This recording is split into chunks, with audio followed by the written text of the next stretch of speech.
Bom dia, a paz do Senhor. Nós queremos saudar todas as pessoas que vão estar vendo esse vídeo, como também já saudamos os irmãos aqui presentes no dia de hoje. Então, o título da mensagem de hoje, como sempre, é uma pergunta.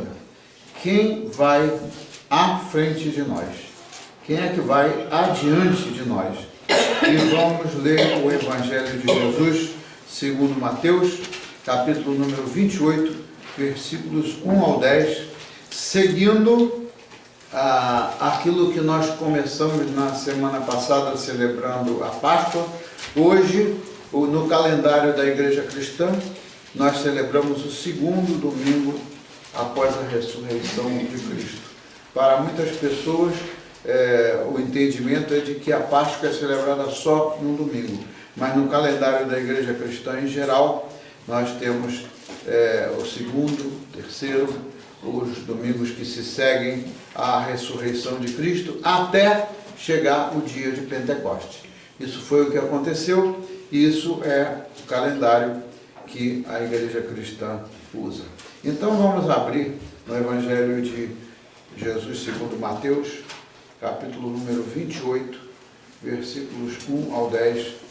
Eu vou ler por essa versão portuguesa aqui, mas eu gostaria que a gente compartilhasse em alguns momentos da leitura, para a gente repetir o que está escrito ali no Evangelho. Então, a palavra do Senhor, ela diz em nome do Pai,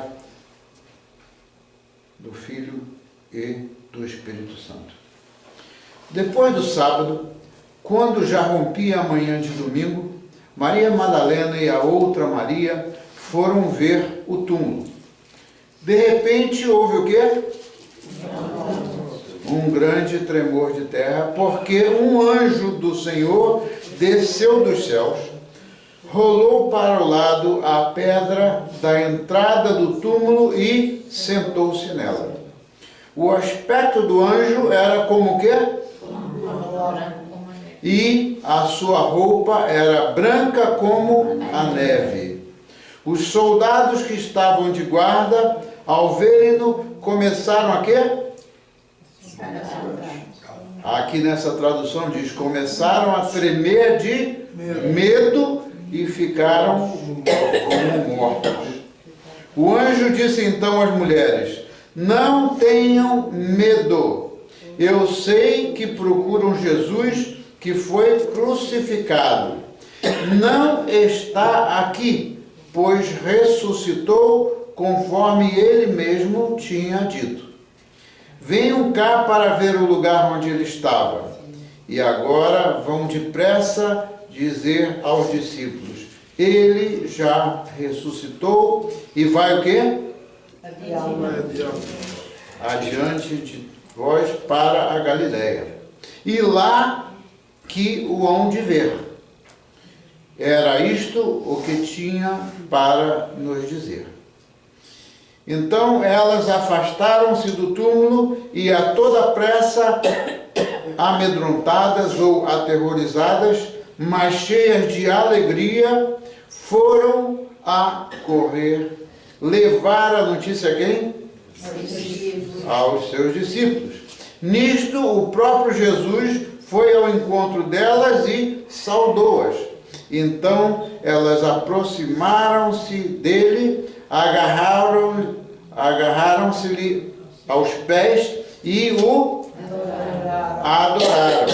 Jesus disse-lhes, não tenham medo, vão ter com os meus irmãos e digam-lhes que vão para a Galileia e lá me hão de ver.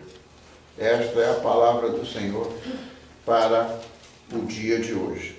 Veja que relato interessante. Isso aconteceu lá no dia da ressurreição, mas é interessante que a gente explore hoje um pouco mais o que aconteceu para ver o que normalmente são as reações ou os sentimentos das pessoas quando algo sobrenatural acontece. A ressurreição que aconteceu e que vai acontecer no final dos tempos com todos, como está prometido, a ressurreição é algo sobrenatural. E às vezes tem pessoas que ficam pensando, como é que vai ser? Nós vamos ressuscitar, quem estiver no túmulo vai ressuscitar. E que corpo? O corpo já terá sido destruído, né? Então, o que acontece? Esse mistério é um mistério de Deus, né? Jesus Cristo ressuscitou com um corpo glorificado e nós vamos receber um corpo glorificado no dia da ressurreição. E muita gente fica pensando assim, que lá em cima no céu, né, a gente vai estar lá com o Espírito, ou como um sopro, ou como sei lá o quê. Não, nós vamos estar, a nossa confissão de fé, né, diz que nós vamos estar, nós cremos na ressurreição do corpo, na ressurreição da carne. Né? É isso que a nossa confissão de fé declara. Então, nós vamos estar lá num corpo glorificado, né? Os que morreram em Cristo, os demais vão ter um outro caminho, mas os que morreram em Cristo vão estar lá com um corpo, vivendo em um corpo para sempre. Isso aí é algo sobrenatural. Você pode tentar, a ciência pode tentar explicar isso para o resto da vida. Muita gente passa a vida querendo questionar as coisas de Deus, mas as coisas de Deus a gente não consegue entender pela razão, como eu falei no domingo passado e vivo repetindo essa questão.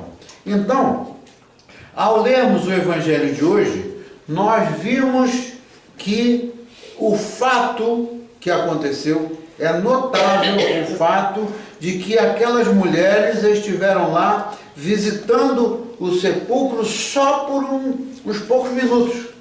Aqui o relato do Evangelho não diz que elas ficaram lá o resto do dia. Diz que elas ficaram lá só por um pouquinho tempo, né? Os guardas convidaram que elas fossem lá. O anjo do Senhor convidou que elas fossem lá para ver que no sepulcro, no lugar onde ele estava enterrado, ele não estava mais lá. Isso foi o que o anjo do Senhor fez. Então isso é um fato notável e concreto acerca da ressurreição. Elas estiveram lá por alguns instantes, mas aquele curto espaço de tempo que elas lá estiveram mudou a vida delas para sempre. Isso é o que acontece quando a gente tem um encontro com o Senhor. Toda vez que a gente tem um encontro com o Senhor, Ele muda a nossa vida para sempre. Nós não somos supostos de ser do mesmo jeito que a gente foi criado, ou do mesmo jeito que a gente foi educado. Nós não somos supostos de ser daquele jeito até o dia que a gente morrer. A gente é suposto de ser transformado. E não tem meios do ser humano ser transformado a não ser pelo poder de Deus, pelo poder da ressurreição. Então, elas foram lá ao sepulcro para ungir o corpo de Jesus, como está aí explicado, mas elas, antes de chegarem lá, elas se perguntavam, como é que nós vamos entrar no túmulo se há uma pedra enorme e pesada na porta do túmulo, né? Outra vez, como seres humanos, elas estavam pensando dentro da nossa capacidade humana, que o nosso entendimento humano é limitado. Elas sabiam que tinha lá uma pedra enorme, pretendiam entrar no túmulo, mas como é que uma pessoa humana pode imaginar mover uma pedra pesada como aquela, né? Era uma pedrinha, era uma pedra pesada, com as suas próprias forças. Então, mais uma vez, aí a gente vê a mentalidade humana nossa, né? Que a gente crê nas coisas que a gente vê que é possível fazer, e certamente aquelas mulheres não iam ter força, e nem se juntasse todos aqueles soldados ali, iam ter força para mover aquela pedra da porta do túmulo. Então é muito importante a gente ver que na vida da gente, e esse é o desafio da mensagem de hoje, né? Na vida da gente, a gente lida com as coisas que são naturais, as coisas que a gente convive, que a gente pode resolver, as coisas que a gente pode administrar na nossa vida, mas a gente lida também com coisas sobrenaturais. E a pessoa que vive dentro do poder de Deus, que vive pelo Espírito, a pessoa então, ela entende aquilo que é sobrenatural, mas não pela capacidade humana, mas sim porque as coisas espirituais, elas se discernem pelo Espírito de Deus. Então, elas estavam perguntando, como é que nós vamos entrar no túmulo? Só que aconteceu uma surpresa.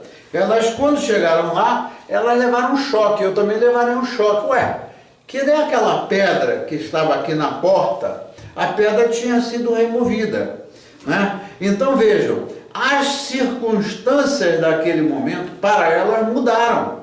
As circunstâncias para nós, elas mudam durante a nossa vida. A gente enfrenta circunstâncias que são, que a gente espera que a gente vai enfrentar, mas há circunstâncias que mudam e a gente não espera. São coisas inesperadas que acontecem. E isso foi o que aconteceu lá. Foi uma circunstância inesperada de chegar lá e encontrar o problema resolvido. Quantas e quantas vezes a gente quer resolver o nosso problema e a gente fica tentando por todos os meios a gente imaginar como é que a gente vai resolver o nosso problema e no final a gente perde tempo porque a gente chega à conclusão que muitas vezes nós não somos capazes nem de resolver os nossos problemas. Por isso nós dependemos de Deus e aí está a dimensão espiritual do ser humano. Muita gente não entende que o ser humano, primeiramente ele é um ser espiritual, né? E também um ser biológico, mas nós somos seres espirituais. Toda vez que a gente esquece o lado espiritual da nossa natureza, né? Como criação de Deus, nós ficamos, alguma coisa fica faltando na nossa vida. Então, o Senhor Deus, Jesus Cristo, em forma de homem, né? Ele se fez homem, ele foi adiante delas, isso é o que a gente vê ali escrito. O assunto de entrar no túmulo já estava resolvido, Deus já tinha resolvido com aquele terremoto que ele causou para poder possibilitar elas entrarem naquele túmulo. Mas o Senhor foi adiante delas, né? E já tinha causado o terremoto, mas não era esse o único propósito de Deus. Imagina se o propósito de Deus fosse somente o de levar elas a entenderem que o Senhor tinha ressuscitado. Ia ser muito pouco, né, para um Deus criativo como o Deus que nós temos, né? Ia ser muito pouco um Deus que só quisesse que a gente tomasse conhecimento de que ele não estava ali mais no túmulo da morte, que ele já tinha ressuscitado. Então, o Senhor foi adiante delas, como vai adiante de nós, e, no caso, ele deu, por intermédio do seu anjo, ele deu o recado. Olha, vai e diga aos meus discípulos que eu os vou encontrar lá na Galileia. Então, veja só, Deus sempre vai adiante de nós. Eu vou repetir isso umas 300 vezes na mensagem de hoje, que é para poder a gente assimilar. Deus sempre vai adiante de nós. Até as pessoas que não creem em Deus, um dia, pela misericórdia do Senhor, algo vai acontecer para eles entenderem que Deus é aquele que vai na frente. Ele vai abrindo os caminhos e resolvendo os nossos problemas. Então, enquanto a gente não chega à conclusão dessa realidade, que é uma realidade espiritual, a gente fica dando voltas e voltas. O povo de Israel ficou dando voltas no deserto por 40 anos, quando que, se fossem obedientes e seguissem o que Moisés estava orientando a eles como líder, eles iriam direto para a terra prometida, não teriam passado aqueles 40 anos no deserto. Então, aí está uma demonstração de que o homem, quando não segue aquilo que Deus está mandando fazer, ele fica dando voltas e voltas e voltas e voltas, né? Então o Senhor foi adiante, Jesus estava lá esperando por eles. Então, o que acontece na prática é que para Deus, o plano de Deus, para ele mudar a gente, para ele transformar a Deus, o plano de Deus não é que a gente fique estático ou que a gente fique estagnado dentro da mesma mentalidade que a gente tem como seres humanos, dentro da mesma limitação da mente, dentro da mesma atitude de não nos deixarmos ser transformados. Jesus Cristo veio para nos transformar. Toda vez que a gente resiste à graça de Deus e Muito obrigado. Obrigado, Zé. Toda vez que a gente resiste à graça de Deus, o que acontece? A gente retarda o cumprimento do plano de Deus na nossa vida. Então, o plano de Deus é nos transformar. Basicamente, tudo que tem de instruções no Evangelho é para que Deus nos transforme. E o trabalho, esse trabalho é do Espírito Santo. O que nós temos que fazer, número 1, é crer, e número 2, estarmos abertos, esperando pela ação do Espírito Santo na nossa vida. Então, o que acontece é o seguinte: se o plano de Deus é mudar as nossas vidas, eu quero abordar rapidamente os três sentimentos, ou as três coisas que elas sentiram quando elas chegaram lá. Até mesmo está dito lá que os guardas, que estavam lá tomando conta do túmulo, né, eles ficaram aterrorizados. Não foi isso ainda há pouco que a gente leu? Então, há diferentes reações, há diferentes maneiras que o ser humano reage às circunstâncias. E naquele momento lá a gente viu que os guardas ficaram aterrorizados com o que aconteceu com o terremoto que moveu a pedra, né? Elas ficaram cheias de quê? Aí a gente vai lá no texto e a gente vê três diferentes reações, né? A primeira reação foi a reação de medo. Elas tiveram medo, mas diz que também estavam com alegria. Certamente que alguma coisa pode ter acontecido na nossa experiência de vida, que ao mesmo tempo que a gente teve medo, a gente teve alegria. Ao mesmo tempo que a gente teve medo, a gente teve incertezas. Ao mesmo tempo que a gente teve medo, a gente ainda teve alguma esperança. Teve algumas esperanças. E como o plano de Deus é nos transformar, como eu disse, né, como o plano de Deus não é que a gente fique sempre da mesma maneira que a gente é, mas que a gente seja transformado para melhor, esses sentimentos, essas coisas que acontecem, como por exemplo o medo, a alegria e a esperança que estão escritos aqui nesse Evangelho, né, o medo, o que é o medo? De onde é que vem o medo? Qual é a principal razão por que a gente tem medo? Alguém poderia me dizer algo acerca do medo? Medo, eu não creio que ninguém aqui estivesse isento de ter medo. Alguma coisa, o que causa o medo da gente? Insegurança. Insegurança. Insegurança. O medo da gente é porque a gente não sabe o que vai acontecer amanhã. Uma das razões por que a gente sente medo é o que você falou, é a insegurança. A gente não sabe, a gente não tem certeza do que é que vai acontecer daqui a meia hora, daqui a uma hora. Eu fiquei há coisa de um mês atrás, quando teve um daqueles jantares lá no prédio onde a gente mora, aquele encontro comunitário, eu fiquei assustado.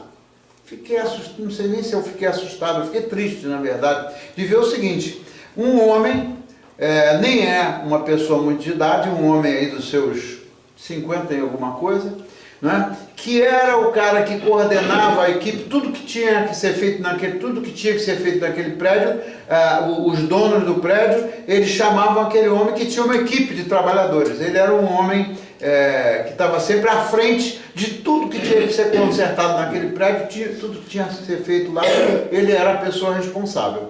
E ele, eu não sei bem se ele é árabe, eu não sei bem se ele é libanês, eu não sei bem o que ele é, mas isso não vem muito ao caso. O fato é o seguinte, é que ele era um cara que estava sempre ativo. No dia que a gente mudou para aquele apartamento, ele foi lá com a equipe dele, ajeitou o que tinha que ajeitar, etc, etc.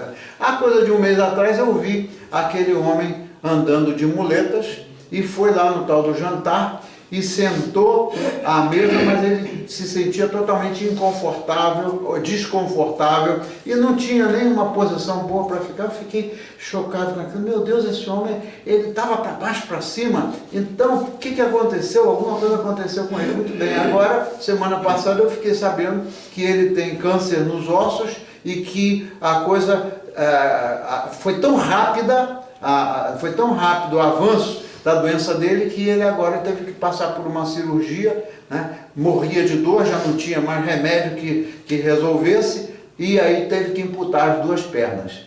Então você vê, tem circunstâncias que acontecem na vida da gente, a gente está sempre dentro dessa palavra, com a insegurança. Aquele homem, do jeito que ele era ativo, eu nunca podia imaginar, ou talvez ele nunca pudesse imaginar, da maneira como ele era uma pessoa ativa, que ele hoje estaria com as suas 2 pernas amputadas. Então veja, as circunstâncias acontecem na vida da pessoa e às vezes muda totalmente a situação, ou a força, ou a energia, ou a possibilidade da pessoa fazer alguma coisa, por alguma coisa que é incontrolável. O ser humano não tem controle nem sobre a sua vida, nem sobre a vida de ninguém. Então o que aconteceu? Essas circunstâncias, quando mudam, e eu estou dando esse exemplo, elas mostram que a gente não sabe o que pode acontecer amanhã, não sabe o que pode acontecer daqui a um mês, daqui a um ano, ou a gente crê que o Senhor é que tem o controle da nossa vida, ou então a gente vai ficar louco. Então o medo ele vem da insegurança e de nós não sabermos o que vai acontecer amanhã. Por quê?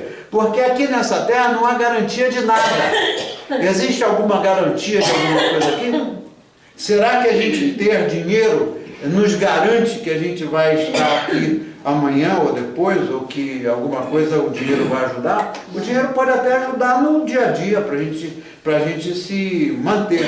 Mas o dinheiro e aquela coisa terrível que a cultura ocidental colocou na cabeça do ser humano, de que a gente tem que buscar estabilidade, que tem que buscar o futuro, a gente vai ficar correndo, né, atrás do nada, porque a gente não sabe o que vai acontecer. Então qual é a solução para o problema da insegurança e para o problema do medo? Qual foi a solução para aquelas mulheres? Foi só chegar lá e constatar que o túmulo estava vazio?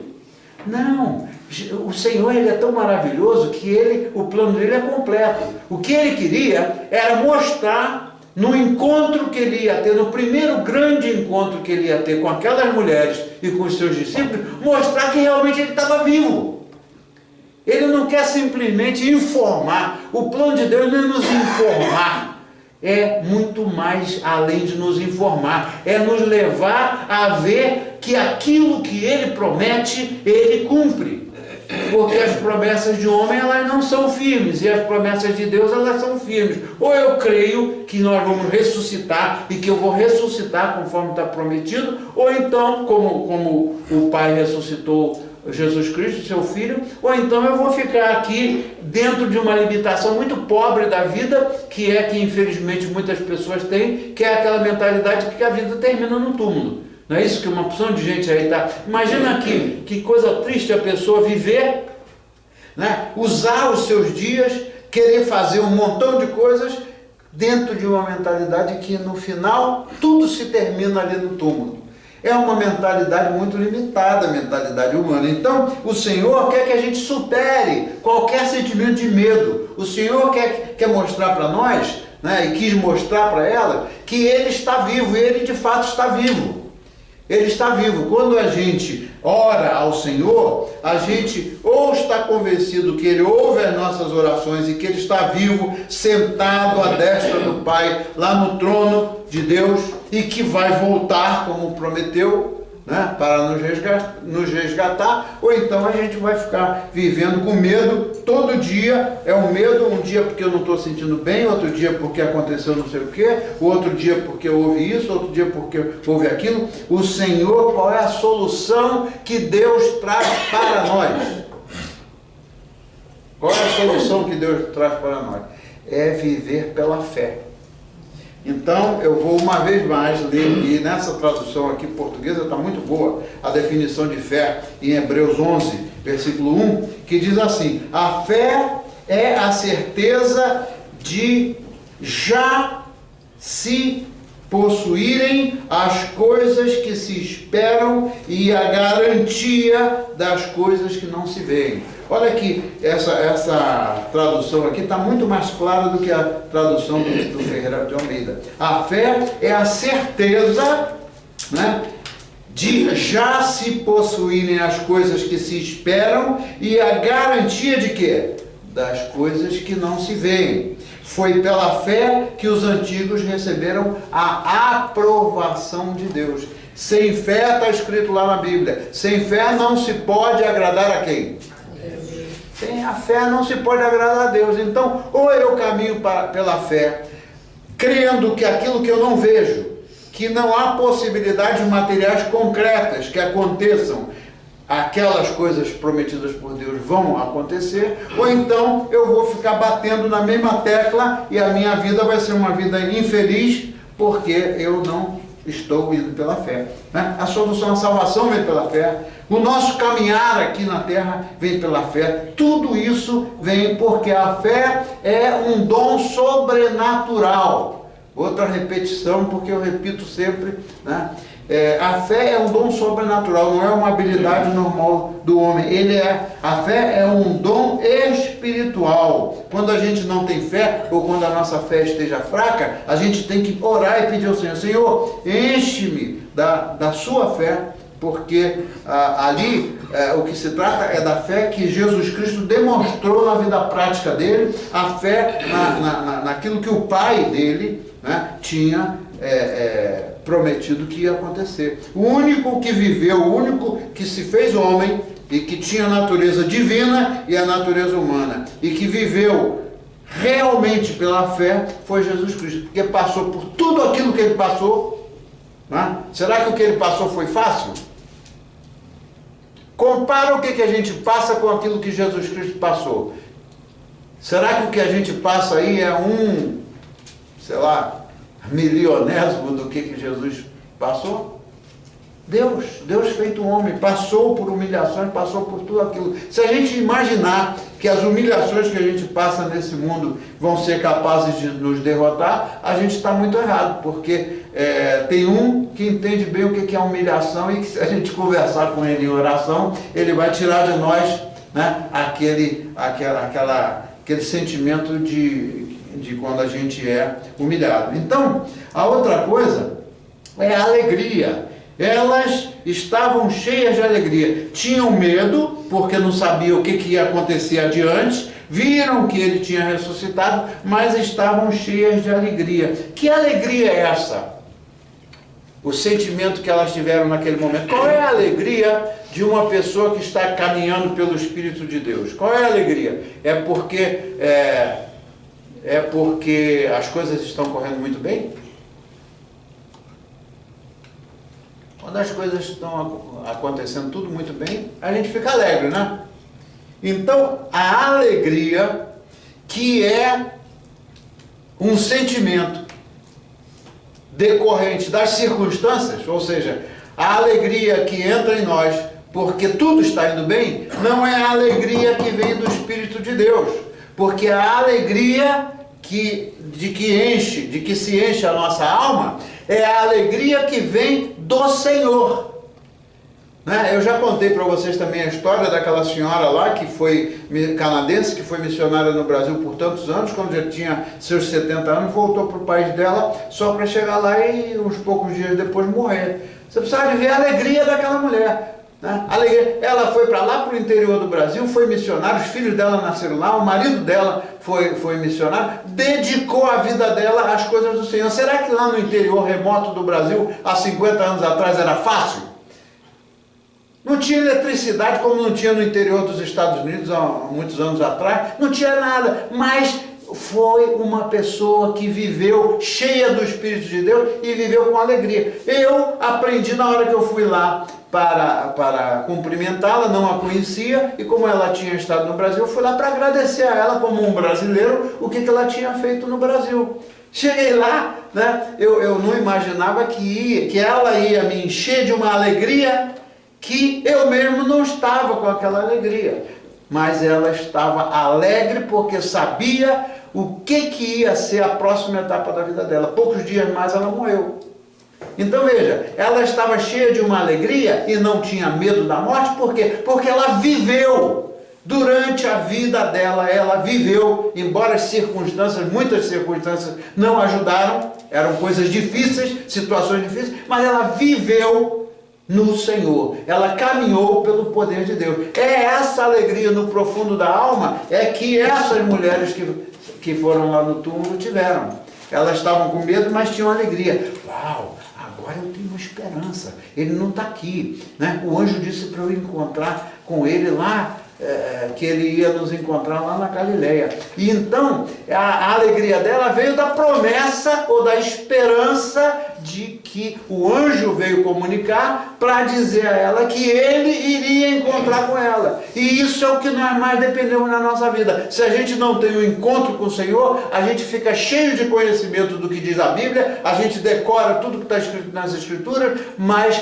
a gente não vive. O problema é viver a promessa de Deus e não viver aquilo que a gente tem na nossa mente, que vem da nossa tradição, que vem da nossa educação, que vem do meio ambiente em que a gente vive, que é um meio ambiente, o mundo é um mundo de trevas. O que o mundo de trevas pode oferecer para nós de esperança? Será que esse mundo aqui oferece grandes esperanças para nós? Mas se eu for viver em função do que a sociedade, da mentalidade da sociedade ocidental, eu não conheço a sociedade oriental, mas eu sei que eles conservam muitos valores tradicionais que a nossa sociedade ocidental não conserva, né? Nós não vimos aqui um dia desse, eu não comentei, os japoneses, os asiáticos, eles não conservam valores que têm mais a ver com a Bíblia do que às vezes nós mesmos praticamos, o respeitar as pessoas mais velhas, né? O amor dos filhos pelos pais. Isso está lá na sociedade oriental, né? E a sociedade ocidental está contaminada por quê? Pela falta de respeito, pela falta de amor. Está escrito lá que o amor ia se esfriar. Então, às vezes eu fico pensando, será que a sociedade oriental está muito atrasada ou está mais adiantada do que nós em termos de viver o que a palavra de Deus ensina? Será que os índios, a cultura indígena, como eu vi lá no Canadá, daqueles que já são convertidos, eu vi os índios que eram convertidos, que estavam naquela igreja por mais de 20 anos, primeira, segunda, terceira e quarta geração daquele povo naquela igreja, e vi os índios que iam para lá, para aquele lugar onde eles iam adorar purificar. Tem um lugar lá, que eu já nem me lembro o nome, que eles fazem uma tenda, aí botam ali o fogo para queimar, a coisa para queimar, e ali eles ficam 7 dias, e aí eles suam, eles não comem, eles não fazem, só ali se purificando com os espíritos. Imagina, mas os cristãos que vivem lá naquela reserva, e a cultura indígena, no fundo, eles preservam mais os valores os valores cristãos do que muitos outros que se chamam civilizados. Será que a civilização é o que a gente aprende aí, ou a civilização é o que eles praticam? E lá, eu já falei para vocês, mas eu quero repetir porque essa mensagem vai para muita gente, né? Lá não tem essa de que um filho tem um quarto, o outro filho tem outro quarto, a mãe e o pai tem um quarto, cada um tem o seu quarto. Não, a família, os índios que eu estou dizendo, os que realmente vivem aquela cultura original, não os índios que já estão contaminados pelas coisas materiais, na casa deles, né? Eles dormem todos num lugar só, não tem sala, quarto e cozinha, eles convivem ali na hora de comer, na hora de dormir, botam no chão aquele, sei lá, esteira, sei lá o que eles põem no chão. Chega no inverno, eles botam uma enorme fogueira do lado de fora para poder aquecer, para eles poderem suportar o frio, e eles vivem, pai, filho, avô, todo mundo vive com alegria. Eles não têm aquela de viverem separados, né? Enquanto que a gente vê no Brasil, existe muito isso, a gente vê, o meu filho tem o quarto do meu filho, ele tem a sua televisão, a minha filha tem o quarto dela, tem a sua televisão, eu tenho meu quarto, a minha televisão. Onde é que está a união? Onde é que está a união? Como é que se vive num meio em que, mesmo dentro de casa, a gente se separa um dos outros? Eu não estou falando de ninguém, não, estou falando da nossa vida quando a gente, 30 anos atrás, a gente vivia dentro dessa concepção, né? Cada um tinha o seu quarto, tinha a sua televisão, etc. E, enfim, não estou falando nem de ninguém, estou falando de mim mesmo. Mas Deus é tão misericordioso que Ele hoje Ele conduz a nossa esperança e a nossa maneira de viver de forma diferente. Então, no caminho, Jesus, então, de repente apareceu para elas e depois foi encontrar com os seus discípulos, como ele tinha dito lá na Galileia, né? Lá eles estavam de portas fechadas e o Senhor apareceu a eles, mas o Senhor não apareceu como um espírito flanando, o Senhor comeu com eles depois da ressurreição. O Senhor, eles o tocaram, né? O Judas no... Quem? Tomé. O Tomé, desculpa. Obrigado. O Tomé é só se eu tocar. Então que fé era essa? Então teve que tocar. Mas ele deixou provar que ele estava ali vivo e não como um vento ou qualquer coisa. Então o medo delas foi o que levou às circunstâncias de depois elas crerem na medida em que o Senhor se revelou. A mesma coisa acontece com a gente. O nosso medo existe enquanto a gente está duvidando. A dúvida é um negócio terrível. A dúvida é como a gente viver lá em cima da areia, da praia, que vem a água, vem a onda, né? A areia se move. Mas o que Jesus falou? Que a gente tem que estar fincado na rocha, né? Que é o Senhor Jesus Cristo. Então, a esperança é um sentimento humano. Esperar. Eu espero que aconteça. Se acontecer, muito bem. Se não acontecer, eu vou ficar triste. Mas a fé vai muito mais além do que a esperança. Então, hoje, o Senhor diz para nós, não tenha medo, né?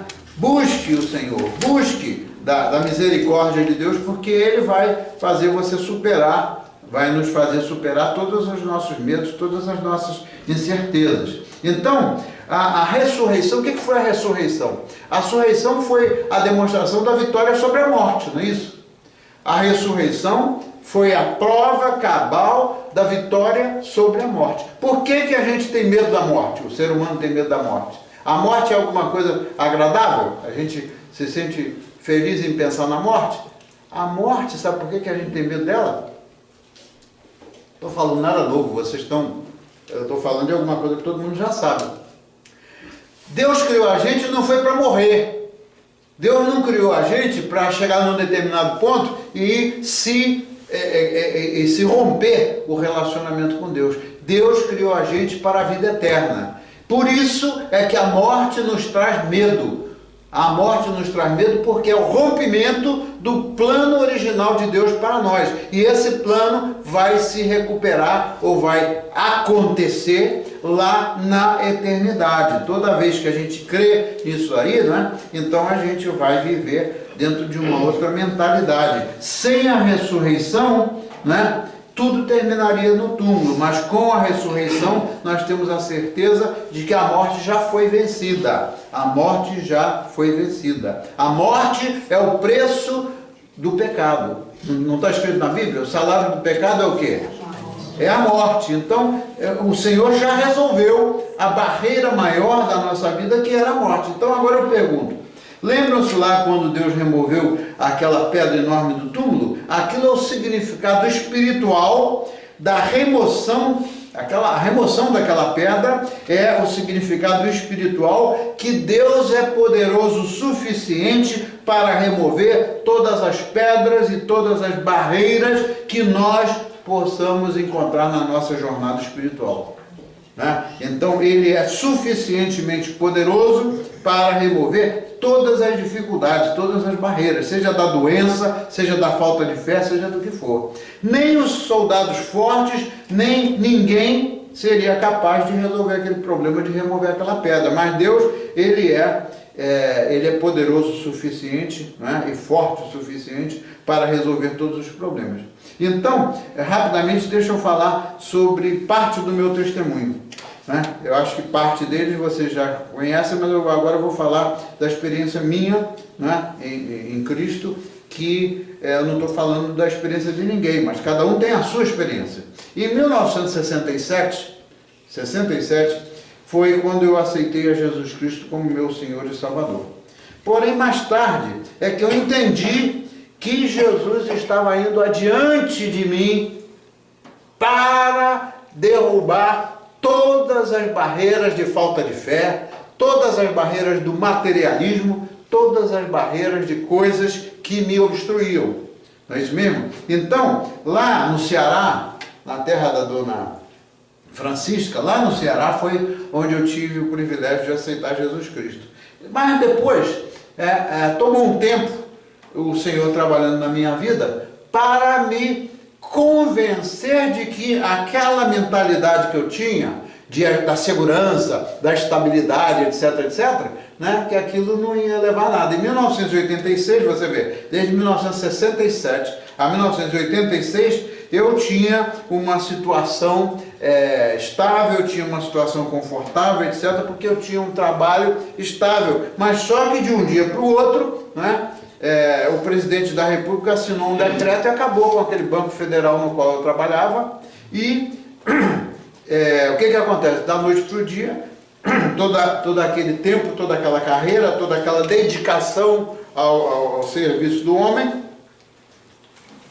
caiu por terra. Então, depois disso, veio, não imediatamente depois, mas depois disso, o Senhor ia derrubando as barreiras, uma por uma. A primeira foi derrubar aquela barreira de eu imaginar que eu estava seguro e que tudo estava garantido. A segunda foi que ele colocou no meu coração que a gente devia de sair do país e buscar e viver num outro país, né? Tentamos lá, por intermédio da avó da Ângela, que tinha nacionalidade italiana, ver se conseguia a cidadania italiana dela para a gente ir para a Itália, não deu em nada. Depois acabou que viemos para cá, porque foi outra barreira que Deus derrubou. Sabe qual foi a outra barreira que Deus derrubou a gente vindo para cá? Deus me tirou daquele meu ambiente, daquele ambiente contaminado que eu vivia, para vir para cá para cumprir o propósito dele. Quando eu vim para cá, eu vim com um propósito imediatista, até que eu disse que eu não ia assumir aquela responsabilidade do que eu vim fazer aqui, né, por mais do que um ano, né, para aquele trabalho que eu vim fazer aqui de implantar uma companhia aqui. Mas só que o plano de Deus era diferente. De lá, então, ele me levou a conhecer brasileiros que estavam no seminário, lá em Passadina, e eu fui para o seminário e o Senhor me chamou para aquilo que era o propósito dele. Então, você vê quantas barreiras. Se eu estivesse lá no Brasil, o que ia acontecer? Eu estava ligado com os meus amiguinhos, que a gente só pensava em grandeza. Uma das coisas que a Ângela tinha ojeriza é quando ia para aqueles jantares, chegava lá todo mundo se exaltando uns aos outros, todo mundo muito bonitinho, não sei o quê, muito bem vestido. A conversa era uma conversa, a gente sabe a conversa vazia que acontece nesses ambientes. A Ângela ficava indignada porque aqueles jantares lá para ela incomodavam. Mas como eu estava naquele ambiente, né? Então o que aconteceu? Deus me afastou daquilo tudo. Aí quando eu vou ao Brasil e encontro meus amigos daquela época, que a gente trabalhava junto, eu fico triste de ver que muitos deles ainda estão naquele negócio das grandezas e das coisas materiais, enfim, coisas dessa ordem. Então, o que acontece na prática é que então Deus me levou a uma das experiências que Deus me levou, foi quando eu estava ainda faltava um pouco de tempo para terminar o seminário, eu não tinha mais dinheiro, não tinha mais como pagar o aluguel. Aí a gente foi procurar um trabalho de manager do edifício lá, um edifício até pequeno, lá perto do seminário em Passadina. O que acontece? Quando o manager lá do edifício, é o seguinte, você tem que limpar o banheiro, você tem que varrer tudo, você tem que, enfim, você tem que fazer o contrato de locação, quando sai um, botar o outro. Mas acontece o seguinte, teve dias que tinha uma árvore na frente do prédio, que aquele negócio tinha um frutozinho que caía ali, que aquilo ali, para limpar aquilo, era um negócio de louco. Aí o superintendente lá do prédio, sei lá, o supervisor, um dia resolveu trocar o telhado do prédio. Fui eu carregar troço pesado pela escada para chegar lá no teto, e aquele homem queria que eu ficasse com ele lá. Ele é que ia fazer o serviço, mas eu tinha que ficar um sol na Califórnia de matar, e eu carregando aquele troço lá, eu chorava, teve dias que eu chorava.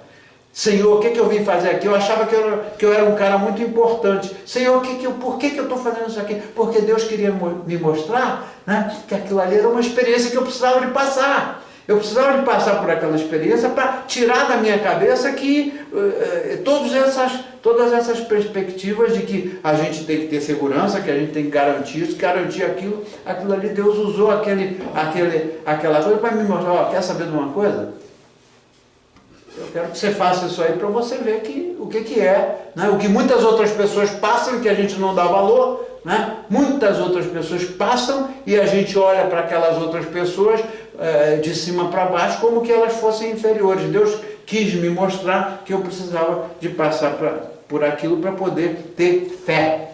E aí chegou a hora que ele tirou a gente de lá e finalmente a história continuou e eu cheguei ao final, etc, etc. Então, aí é que eu aprendi que o Senhor estava presente na minha vida, caminhando sempre adiante. O Senhor estava indo sempre adiante. Esse é o título da mensagem. O Senhor vai sempre adiante de nós, derrubando as barreiras e criando, pelo amor que Ele tem para nós, criando as circunstâncias que nos levam ao que Ele quer que a gente faça e não o que a gente acha que a gente deve fazer. Então, a gente precisa não só disso, mas daquele encontro, né? Que aquelas mulheres e que aqueles discípulos tiveram. Então, a ressurreição é algo que transforma o nosso pensamento. A gente vive pelo poder da ressurreição, porque é pelo poder da ressurreição que todas as coisas que nos levam à morte, elas são superadas, né? E superadas para sempre, para que a gente possa viver toda a eternidade junto com o Senhor, não só durante um tempo, né? Então, antes de ascender ao céu, o Senhor prometeu, eu vou preparar um lugar para quem? Para os passarinhos lá no céu? Ele disse, eu vou preparar um lugar para vocês, que onde eu estiver, vocês também estarão. Isso representa que o plano de Deus é que a gente esteja unidos, que nós estejamos unidos com Ele. E finalmente Ele prometeu, porque eu vivo, vocês também viverão. Então vivamos e alegramos-nos, meus irmãos, colocando em prática aquilo que o Senhor quer que a gente cumpra no propósito dEle, né? Porque a gente sabe que Ele é o que tem em mente a nossa união eterna com Ele. Amém? Então, aquela canção que foi cantada no início é muito bonita. Eu acho que foi a terceira canção. Como é o nome daquela terceira canção que foi cantada? Olhar somente a Ti, Senhor. Você vê como é que o Espírito Santo colocou num pacote uma canção que diz respeito à mensagem. Olhar somente a Ti, Senhor. Vamos orar. Senhor, nós Te agradecemos pelo Seu carinho, pelo Seu amor, e pedimos, Senhor, que a gente olhe somente a Ti, Senhor, durante o nosso caminhar, e que a gente viva pela fé, pela certeza das coisas que foram prometidas, mas que a gente ainda não pode ver, mas que a gente sabe que vão acontecer pelo amor que o Senhor tem conosco. E não permita, Senhor, que a gente tente caminhar por caminhos diferentes, mas que a gente tente caminhar unidos com o Senhor e unidos aqui uns com os outros. Assim nós oramos agradecidos no nome de nosso Senhor Jesus Cristo. Amém? Amém. Então, agora nós vamos ver a